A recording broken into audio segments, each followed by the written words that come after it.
नमस्कार मित्रांनो, मी पायल आणि हा माझा पहिलाच व्हिडिओ आहे। अशाच प्रकारे माझ्या चॅनलवर तुम्हाला daily lifestyle, DIY, travelling, trekking संबंधित व्हिडिओ बघायला भेटतील।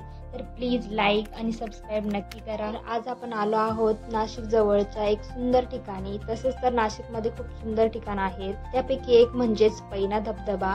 हा धबधबा पावसाळ्यात खूप सुंदर दिसतो आणि निसर्गप्रेमींसाठी तर खूप योग्य ठिकाण आहे। पासून साधारण 30 ते 35 किलोमीटर अंतरावर पैना धबधबा आहे। धबधब्यापर्यंत जाण्यासाठी तुम्हाला थोडं चालत आणि थोडं ट्रेकिंग करत जावं लागतं, पण हा अनुभव सुद्धा खूप मस्त आहे, खूप मजेशीर आहे। हा धबधबा डोंगराच्या उंचावरून पडतोय आणि त्याचं थंडगार पाणी तुमच्यावर पडलं की खूप रिफ्रेशिंग आणि कूल करेल। आणि तुम्हाला पावसाळ्यात आणि पावसाळ्यानंतर इथली गर्दी खूप जास्त वाढते आणि जर तुम्ही सॅटर्डे संडे वीकेंडच्या दिवशी येत आहे तर खूपच जास्त गर्दी असेल तर त्या दिवशी यायचं टाळा।